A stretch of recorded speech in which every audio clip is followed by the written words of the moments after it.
Iran उत्तरी Israel पर हमला कर सकता है, ये बड़ी खबर है। और सीआईए के पूर्व एनालिसिस लारी जॉनसन का यह बयान है कि इजरायली ठिकानों को टारगेट किया जा सकता है। युद्ध फिर से शुरू होने की आशंका है और लेबनान पर इजरायली हमले युद्ध की वजह बनेंगे।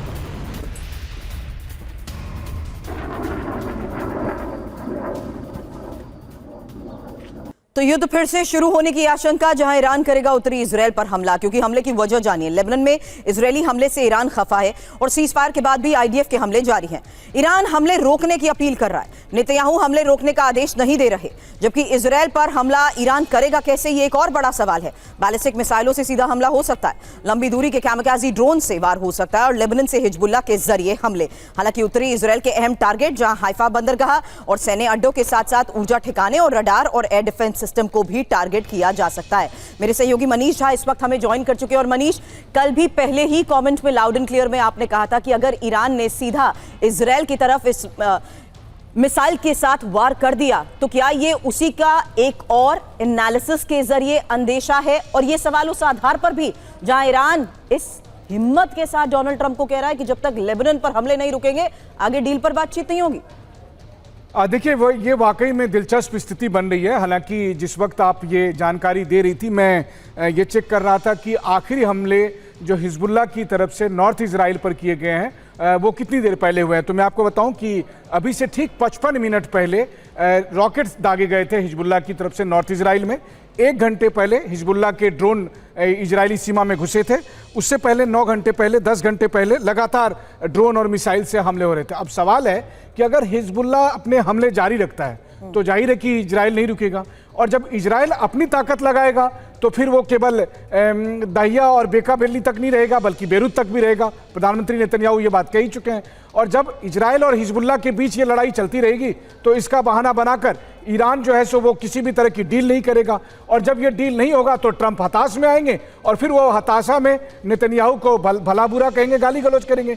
लेकिन इन सब के बीच एक बात है, वो ये कि किसी भी कीमत पर इजराइल हिजबुल्लाह को छोड़ने वाला नहीं है। वहीं दूसरी तरफ ईरान लेबनान के नाम पर अगर हिजबुल्लाह के समर्थन में अगर इजराइल पर एक भी मिसाइल दागता है तो फिर फुल फ्लेज वॉर आप शुरू होते हुए। तो क्या नेतन्याहू को कोई फर्क पड़ता है? भले ही डोनाल्ड ट्रंप उनको एहसान फरामोशी क्यों ना कहें। ये भी आज की मनीष एक बड़ी खबर है, करूंगी आगे इस पर भी सवाल। लेकिन उससे पहले इजराइल की युद्ध की तैयारी को लेकर भी एक खबर है, जहां साफ है कि किस तरीके से इजराइल बड़े स्तर पर जंग की तैयारी कर चुका है। और ये बेन गुरियन एयरपोर्ट पर यूएस विमान को लेकर खबर है। 60 अमेरिकी रिफ्यूलिंग टैंकर तैनात है तेल अवीव के पास बेन गुरियन एयरपोर्ट।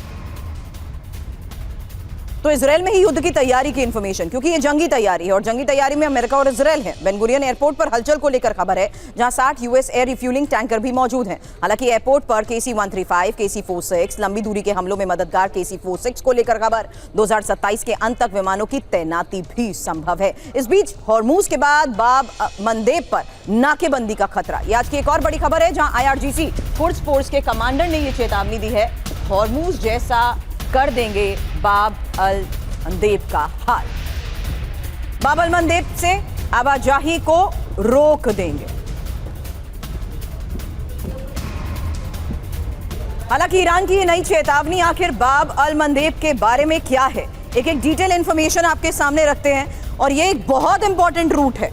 इस रूट की ब्लॉकेड का मतलब क्या है? मनीष से आगे यही सवाल। लेकिन हॉर्मूज जैसा होगा अब बाब अल मंदेब का अंजाम, और बाब अल मंदेब से जहाजों की आवाजाही को रोक देंगे। हॉर्मूज में जो किया वो मंदेब में कर सकते हैं। बड़ी बात यह है कि यमन जिबूती के बीच का ये जलमार्ग है बाब अल मंदेब, और खाड़ी के तेल उत्पादक देशों का आखिरी समुद्री रास्ता।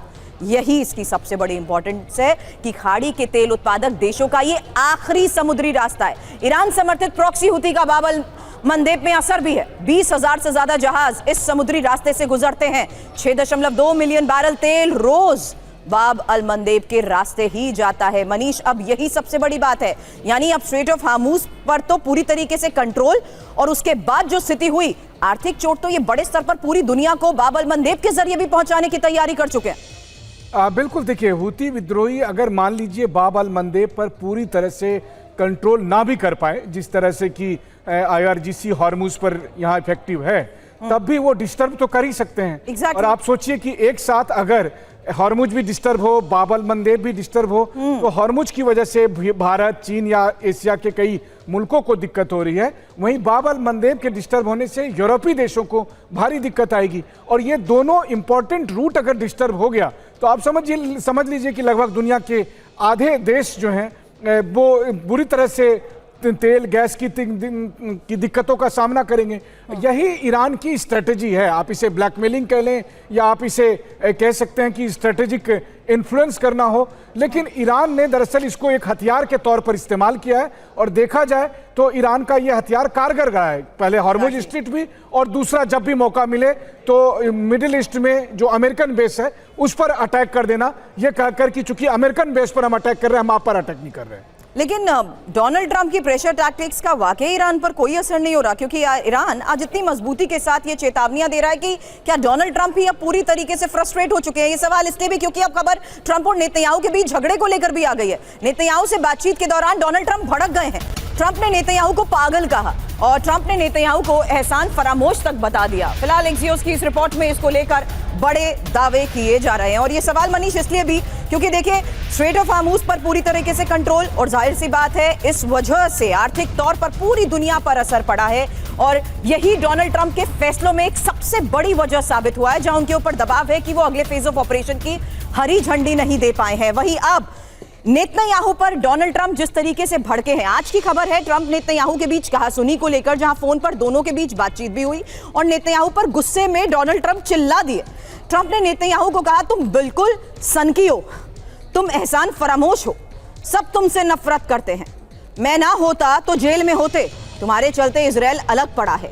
यही इस रिपोर्ट में दावा किया गया। हालांकि लेबनान को लेकर ट्रंप और नेतन्याहू में झगड़े को लेकर खबर है, जहां बेरूत पर हमले से डोनाल्ड ट्रंप भी नाराज है और ट्रंप को ईरान सीजफायर टूटने की आशंका है।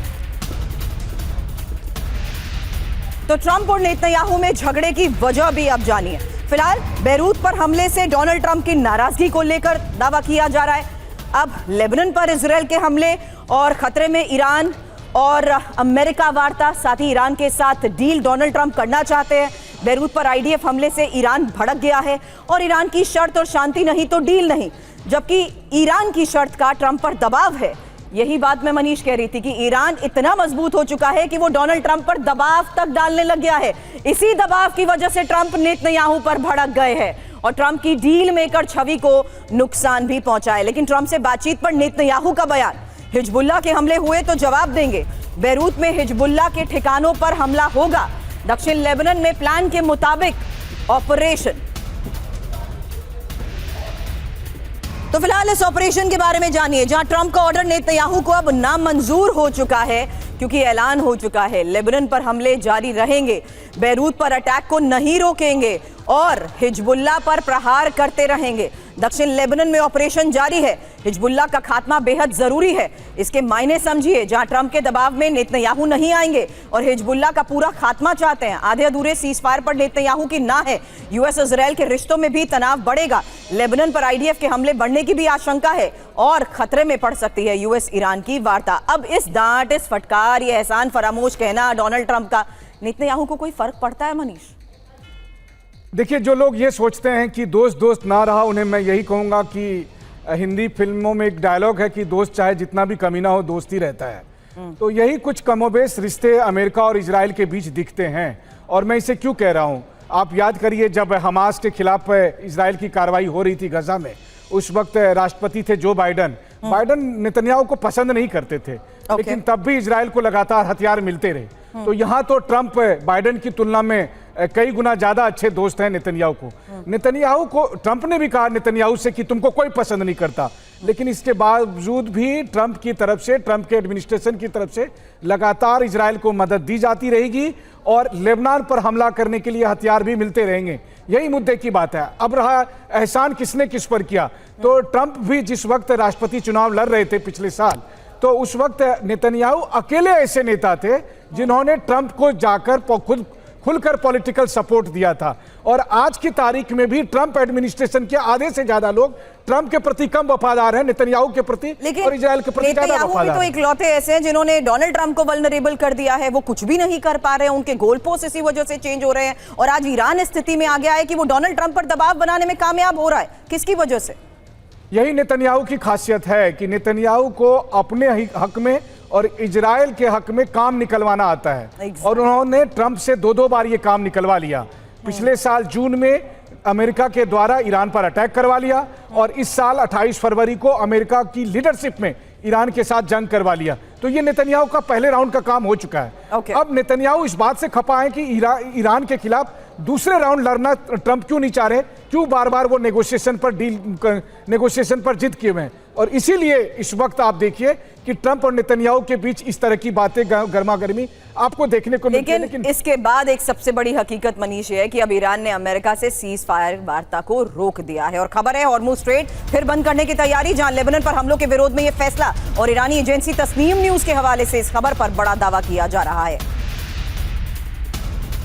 हालांकि नेतन्याहू ने अमेरिका ईरान डील को मुश्किल में डाल दिया है, क्योंकि ईरान ने अमेरिका के साथ सीजफायर वार्ता फिलहाल रोक दी है और मध्यस्थों के जरिए अमेरिका के साथ कोई बातचीत नहीं। हालांकि लेबनान में इजरायली हमले से ईरान बहुत नाराज है। जब तक हमले नहीं रुकते तब तक अमेरिका से बातचीत नहीं होगी। लेबनान में शांति बनाए रखना सीजफायर की अहम शर्तों में शामिल है। लेबनान समेत कई मोर्चों पर समझौते का उल्लंघन हो रहा है और हमले जारी रहे तो हॉर्मुज स्ट्रेट पूरी तरह से बंद भी कर दिया जाएगा। लाल सागर के बाद अल मंदेब स्ट्रेट भी बंद करने की धमकी। हालांकि ईरान की मांग है लेबनान में आईडीएफ की सैन्य कार्रवाई तुरंत रुके और लेबनान से इजरायली सेना की पूरी वापसी हो।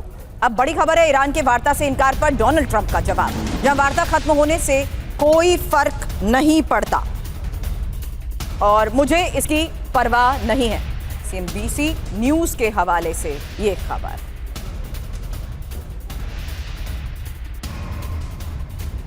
ट्रंप और नेतन्याहू की फोन पर बात। बेरूत में सेना नहीं भेजेगा इजरायल और ट्रंप का सोशल मीडिया पर पोस्ट। इजरायल ने सेना को वापस बुलाया, दोनों पक्ष युद्ध विराम पर सहमत। तो सवाल है ईरान अमेरिका वार्ता का अंजाम होगा क्या, क्योंकि ईरान के साथ वार्ता को लेकर ट्रंप कभी हां करते हैं, कभी उनका अंदाज ना वाला होता है। कुछ जानकारियां जो अभी तक सामने आई हैं। एक तरफ तो ट्रंप पहले कह चुके हैं ईरान से वार्ता रोकने से मुझे कोई फर्क नहीं पड़ता है, लेकिन थोड़ी देर बाद उन्होंने दावा किया ईरान के साथ बातचीत तेजी से जारी है।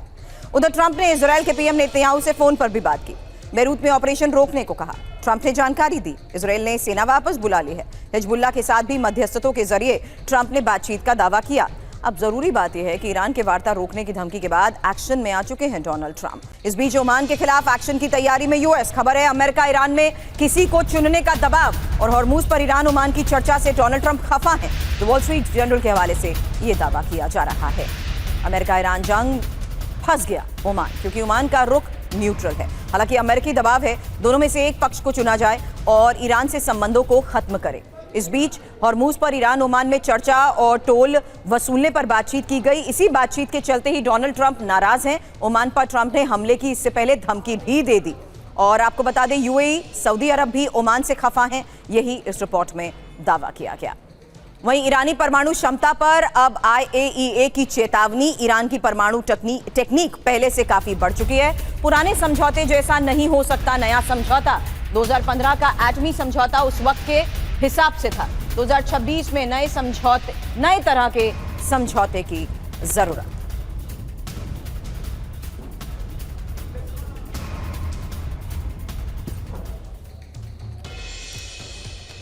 तो फिलहाल आईएईए चीफ की चेतावनी, ईरान की एटमी ताकत बढ़ी क्योंकि ईरान परमाणु क्षमता पहले से काफी बढ़ा चुका है। 2026 में नए तरह के समझौते की जरूरत है। 2015 का समझौता आधार नहीं बन सकता और 2015 में 3.67% यूरेनियम संवर्धन की बात, जबकि 2025 में 60% तक यूरेनियम संवर्धन किया।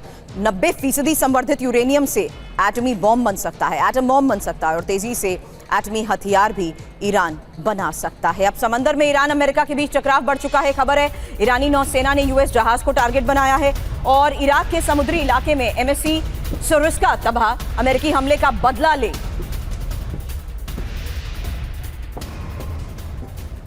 तो ईरान का कहना है कि अमेरिकी हमले का उसने बदला लिया है। अब समंदर में बारूदी बवंडर, अमेरिका ईरान की टक्कर, क्योंकि ईरान की नौसेना ने हमले का दावा किया है और अमेरिकी इजरायली शिप को टारगेट बनाया गया है। क्रूज मिसाइल से कार्गो शिप को तबाह किया। इराक के समुद्री इलाके में एमएससी सोरिस्का पर अटैक हुआ और एक्शन को अमेरिकी हमले का बदला बताया गया है। ओमान में ईरानी शिप पर यूएस हमला हुआ था। अब अमेरिका को ईरान ने हमले की धमकी दी है। यूएस पर ईरान का जवाबी वार होता रहेगा। सीज फायर टूटेगा तो ईरान बारूदी जवाब देगा। ईरानी विदेश मंत्रालय ने चेतावनी जारी की है। तो अमेरिका ईरान में वार्ता नहीं, विध्वंस होगा। इसकी वजह क्या है? क्योंकि सीज फायर के बीच अमेरिकी हमला पहली बड़ी वजह, जबकि ईरान के गोरुक शहर पर भी यूएस का हमला दूसरी बड़ी वजह, और ईरान के केशम द्वीप पर भी अमेरिकी अटैक तीसरी बड़ी वजह। इसके साथ ही ईरानी रडार और डिफेंस सिस्टम हमले में तबाह चौथी वजह, और हॉर्मुज़ स्ट्रेट को लेकर दोनों के बीच टकराव बढ़ चुका है, यही पांचवी वजह है। बड़ी बात यह है कि अमेरिकी हमलों के चलते ही डील पर संकट बना हुआ है। अब बड़ी खबर लेबनान फ्रंट से भी है, जहां लेबनान फ्रंट पर भीषण जंग जारी है और आईडीएफ के लेबनान पर ताबड़तोड़ हमले हो रहे हैं। ताइरे शहर को फिर निशाना बनाया गया है। 3 मंजिला इमारत पर हमले का दावा। इस इमारत में कई लोग फंसे। ये देखिए तस्वीर आईडीएफ के लगातार लेबनान में हो रहे हमलों के बीच। ये तस्वीर सामने आई है ताइरे शहर से, जहां रिहायशी इलाकों पर लगातार बमबारी हो रही है और एक ऐसी इमारत जहां पर हमले के बीच कई लोग फंस गए।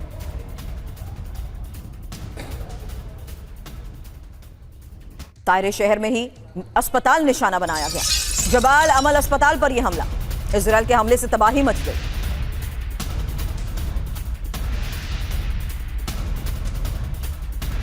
पूरा इलाका खंडर में तब्दील हो चुका है। ज्यादातर इमारतें क्षतिग्रस्त हो चुकी हैं, लेकिन अब दावा किया जा रहा है कि इन हमलों में एक अस्पताल को निशाना बनाया गया।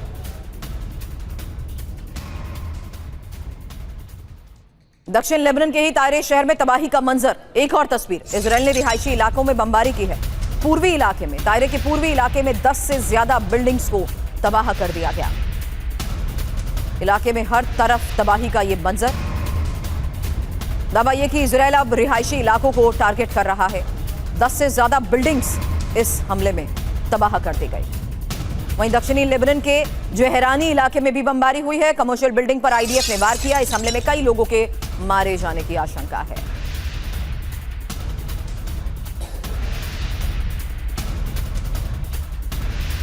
दक्षिण लेबनान में आईडीएफ के ग्राउंड ऑपरेशन और तेज हो गए हैं। लितानी नदी के पास आईडीएफ के ऑपरेशन को लेकर एक और खबर, हिजबुल्लाह के कई ठिकानों को तबाह कर दिया गया। ये देखिए तस्वीर।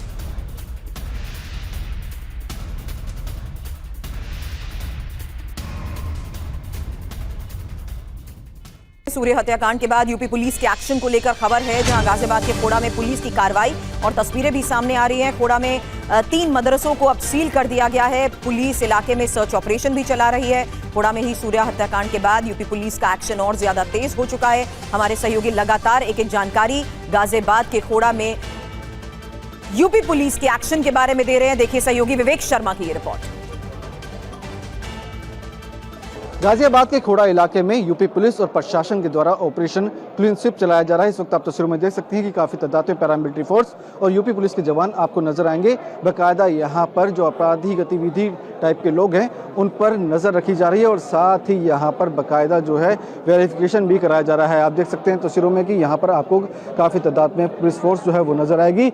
यहाँ पर जो अवैध मदरसे चल रहे हैं उन पर भी प्रशासन के द्वारा कार्रवाई जो है वो की जा रही है। आप देखेंगे कि यहाँ पर गाजियाबाद के कमिश्नर मौके पर मौजूद हैं, साथ ही डीएम गाजियाबाद यहाँ पर मौके पर मौजूद है और यहाँ पर बाकायदा घर घर जाकर पुलिस वेरिफिकेशन जो है वो किया जा रहा है। यानी कि जो आपराधिक गतिविधि वाले लोग हैं उन पर कार्रवाई की जा रही है, उनसे बातचीत की जा रही है, उनसे पूछा जा रहा है कि वो आजकल क्या कर रहे हैं। जो लोग जेल में हैं उनके परिवार वालों से जानकारी हासिल की जा रही है, उनकी प्रॉपर्टी के बारे में भी जानकारी हासिल की जा रही है। आपको बता दें कि पिछले कुछ दिनों पहले यहाँ पे सूर्य नाम के शख्स की हत्या की गई थी।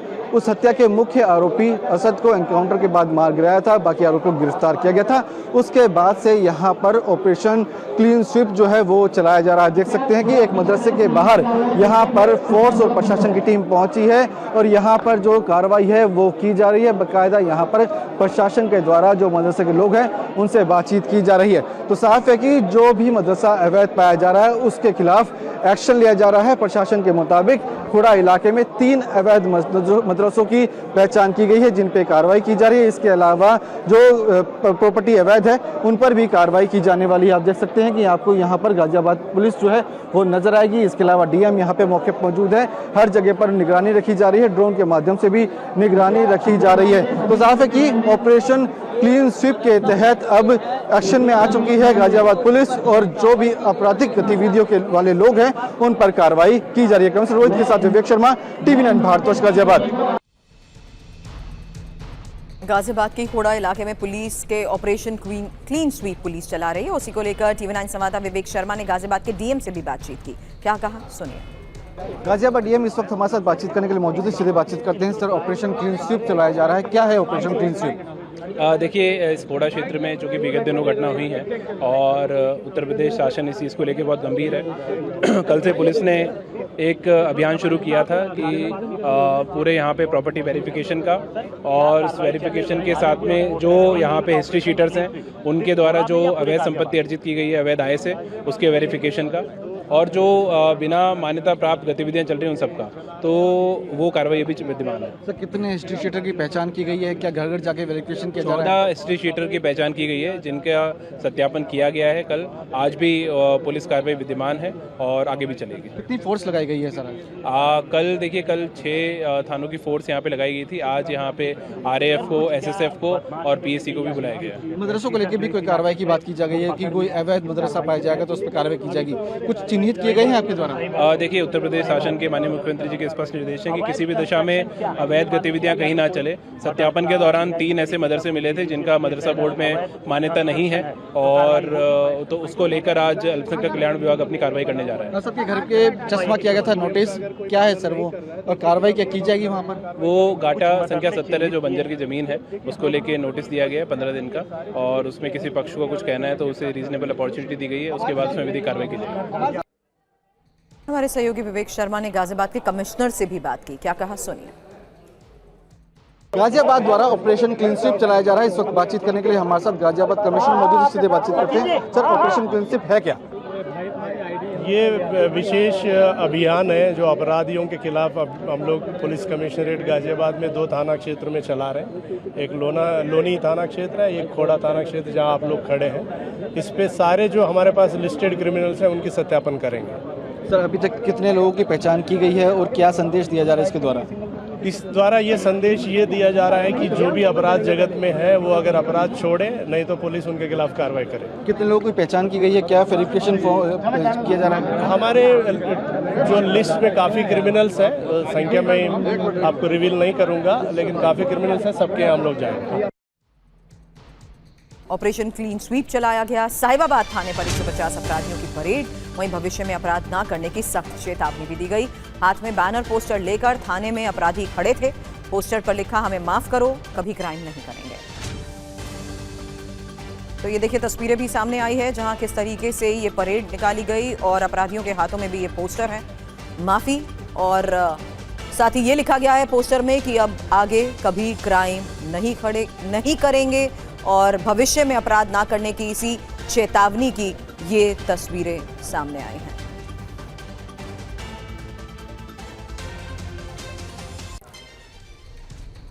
दो तस्वीरें भी अब आपको एक साथ दिखाते हैं। सूर्य हत्याकांड के बाद गाजियाबाद में 3 अवैध मदरसों को सील किया गया है। हमारे सहयोगी विवेक, जिन्होंने एक ग्राउंड रियलिटी दिखाई कि किस तरीके से यहाँ पर बाकायदा सर्च ऑपरेशन किया जा रहा है, और इस बीच दूसरी तरफ खोड़ा इलाके में पुलिस के ऑपरेशन क्लीन स्वीप की भी वो तस्वीर, जहां पूरे इलाके में सर्च ऑपरेशन जारी है। हमारे सहयोगी विवेक इस वक्त हमें ज्वाइन कर चुके हैं। विवेक, इस हत्याकांड के बाद अपराधियों की वेरिफिकेशन हो, डोर टू डोर जाते हुए जिस तरीके से पुलिस की टीम इस वक्त काम कर रही है, स्थिति है क्या? क्योंकि लोगों के बीच भी बहुत नाराजगी इस हत्याकांड के बाद देखने को मिली। बिल्कुल, बात की जाए तो सूर्या हत्याकांड के बाद अब पुलिस पूरी तरह से एक्शन मोड पे आ चुकी है। जहां एक तरफ असद का एनकाउंटर किया गया था, तो वहीं अब पुलिस की टीम खोड़ा इलाके में जो आपराधिक गतिविधियों वाले लोग हैं उन पर नज़र रखे हुए और बाकायदा उनका वेरिफिकेशन किया जा रहा है। तस्वीरों में आप देख सकते हैं कि बाकायदा यहाँ पर आपको काफ़ी तादाद में पैरामिलिट्री फोर्स और गाजियाबाद पुलिस नजर आएगी, और बाकायदा यहाँ पर फ्लैग मार्च के साथ साथ घर घर जाकर वेरिफिकेशन किया जा रहा है, और साथ ही जो आपराधिक गतिविधि वाले लोग हैं उनके घरों पर जाकर देखकर ये देखा जा रहा है कि वो अपराधी कहाँ पर हैं। अगर जेल में हैं तो यहाँ पर गुजारा कैसे चल रहा है, कौन लोग वहाँ पे आते जाते रहते हैं, उसके अलावा उनकी प्रॉपर्टी कहाँ कहाँ पर है, इसकी जानकारी भी जुटाई जा रही है। और इसके अलावा जो लोग घर पे मिलते हैं तो बाकायदा उनसे पूछा जाता है कि वो क्या काम कर रहे हैं और कहाँ से उनके पास पैसा आता है, उनकी प्रॉपर्टी कहाँ कहाँ है। तो हर तरह से यहाँ पर जो अपराधी है उन पर लगाम लगाने की कोशिश जो है वो की जा रही है। इस वक्त मैं एक मदरसे के बाहर मौजूद हूँ और यहाँ पर बाकायदा प्रशासन के द्वारा नोटिस चिपकाया गया है। बताया जा रहा है कि अवैध रूप से मदरसा जो है वो चलाया जा रहा था। यहाँ पर बाकायदा आपको नोटिस चस्पा जो है वो नजर आएगा और बाकायदा 1 हफ्ते के अंदर इनसे जवाब मांगा गया है। तो प्रशासन की टीम ने इसी तरह के 3 मदरसे जो हैं वो चिन्हित किए हैं, वहाँ पर जाकर कार्रवाई की जाएगी। इसके अलावा जो भी प्रॉपर्टी अवैध है वहाँ भी बाकायदा प्रशासन की टीम जाकर कार्रवाई कर रही है। आप देखेंगे दूसरी तरफ आपको यहाँ पर डीएम और साथ ही जो नोएडा गाजियाबाद कमिश्नर है वो भी नजर आएंगे। शुक्रिया फिलहाल इस पूरी जानकारी के लिए। कोलकाता में धरना स्थल पर ममता बनर्जी पहुंच चुकी हैं और धरना स्थल से पहले अंबेडकर को श्रद्धांजलि दी। अभिषेक बनर्जी पर हमले के विरोध में धरना है आज और शुभेंदु सरकार के खिलाफ ममता बनर्जी धरना देंगी। और कोलकाता पुलिस ने हालांकि धरने की इजाजत नहीं दी है, इसलिए सुबह से लगातार आ रही इन खबरों के बीच ये एक सबसे बड़ा सवाल था कि धरने की इजाजत के बावजूद कि आज ममता बनर्जी सड़क पर उतरेंगी। और ये देखिए अब तस्वीरें भी सामने आ चुकी हैं जहां कोलकाता में ही धरना स्थल पर ममता बनर्जी पहुंच गई हैं। हालांकि टीएमसी में सियासी संकट भी आज की एक सबसे बड़ी खबर है और राजनीतिक हलचल के बीच अभिषेक बनर्जी पर हुए हमले को लेकर भी लगातार आवाज बुलंद की जा रही है और यही वजह है कि आज विरोध में इसको लेकर धरना दिया जा रहा है। रविशंकर दत्ता हमारे सहयोगी इस वक्त हमें ज्वाइन कर चुके हैं। दिखाएं अगर संभव है तो सीधी तस्वीरें दिखाएं रवि। मैं अपना कैमरा पर्सन समर को बोलूंगा दिखाने के लिए। ममता बनर्जी को बहुत दिन बाद अपना आक्रामक तरीके से दिखाई दे रहा है क्योंकि कोलकाता पुलिस ने यहाँ पे कोई मंच करने का अधिकार नहीं दिया है। इसीलिए ममता बनर्जी देखिए जो बस स्टैंड है उसका शेड के नीचे ममता बनर्जी खड़ी हुई है। अपना जो चरित्र है जिसके लिए वो जानी जाती है वही आज ममता बनर्जी को यहाँ पे दिखाई दे रहा है। वो माइक पे बात कर रहे हैं, काफी लोग यहाँ पे जुट चुके हैं। चंद्रिमा भट्टाचार्य जो कि पूर्व मंत्री है वो यहाँ पे पहुंचे हैं और मैं ये कहना चाहता हूँ आज जब तृणमूल को लेके सवाल उठ रहा है तो ममता बनर्जी का रास्ते में ऐसे निकलना अपने आप में दिखाता है कि ममता बनर्जी उनका पार्टी के लिए अभी भी सब कुछ करने के लिए राजी है। और यहाँ पे आप देख सकते हैं कि ममता बनर्जी रास्ते में यहाँ पे खड़ा होके यहाँ पे विरोध कर रहे हैं। एक तरफ जहाँ पूरा देश में पेट्रोल डीजल का दाम बढ़ रहे हैं जिसके लेके ममता बनर्जी प्रोटेस्ट कर रहे हैं, दूसरे तरफ पूरा पश्चिम बंगाल में अलग अलग जगह पे जैसे तृणमूल कांग्रेस के जो कर्मी हैं उनको जैसे आक्रमण किया गया है उसके आवाज उठाता है ममता बनर्जी यहाँ पे पहुंचे हैं। लेकिन इसमें भी एक ट्विस्ट है, ममता बनर्जी जब यहाँ पे बात कर रहे हैं तब उनके ही दल के कुछ विधायक है जो कि एक अलग तृणमूल कांग्रेस खड़ा करने की कोशिश कर रहे हैं जिसको लेके पूरा देश की मीडिया चर्चा में है। महाराष्ट्र वाला जो मॉडल है वो मॉडल क्या यहाँ पे कार्यकर करने का कोशिश किया जा रहा है ये यहाँ पे दिख रहा है। मैं अपना कैमरामैन को बोलूंगा दिखाने के लिए। ममता बनर्जी बात कर रहे हैं वहाँ पे और इससे साफ हो जाता है कि ममता बनर्जी अभी भी रास्ते में रहना चाहती है और लोगों के साथ बात करके वो फिर से तृणमूल कांग्रेस जिसको लेके इतना सारे सवाल उठ रहे हैं जो कि चुनाव में हार चुकी है उसको फिर से अपना चंगा करने की कोशिश किया जा रहा है। धरना स्थल पर पहुंचकर क्या वो कोई ऐलान कर रही हैं? क्योंकि यहाँ उनको धरने की इजाजत है नहीं रवि और बावजूद उसके वो यहाँ पर पहुंची हैं। यहाँ हमको साफ नजर आ रहा है कि वो कुछ कह रही हैं। क्या बता पाएंगे क्या यहाँ से कुछ ऐलान कर रही हैं क्या?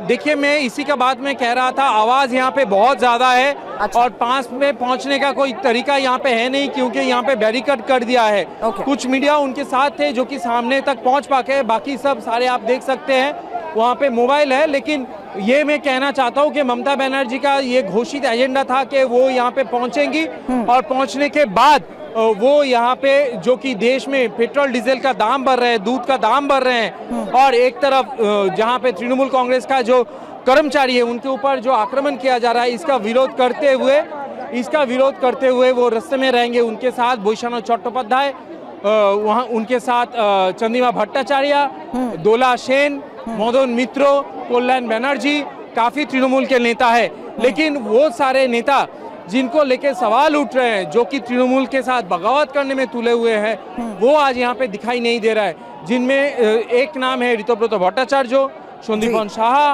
और बाकी के जो लोग जिनका बात कहा जा रहा है कि वो तृणमूल कांग्रेस के साथ बगावत करके नया एक तृणमूल कांग्रेस खड़ा कर सकते हैं, वो आज यहाँ पे नहीं दिखाई दे रहा है। क्योंकि यहाँ से समझना ये भी मुश्किल है कि कितने विधायक अभी ममता बनर्जी के साथ खड़े हुए हैं। यही मैं आपसे सवाल करना चाह रही थी रवि कि आखिर कितने विधायक हैं जो अभी उनके साथ नजर आ रहे हैं, क्योंकि ये तस्वीर भी एक बड़ा मैसेज है, क्योंकि टीएमसी में टूट को लेकर भी जाहिर सी बात है अभी उनसे सवाल होगा। देखिए, एक खबर हम लोगों को जो मिल रहा है उसमें यह है कि ऋतुव्रत बैनर्जी और सन्दीपन शाह, जो कि दो जिनको पार्टी ने सस्पेंड कर दिया है, उनके पास करीब 50 ऐसे विधायक का सिग्नेचर मिल चुका है जो कि असेंबली में उनको सहायता दे सकते हैं। लेकिन ये खबर कितनी सच है कितना झूठ है इसका कोई पुख्ता खबर नहीं।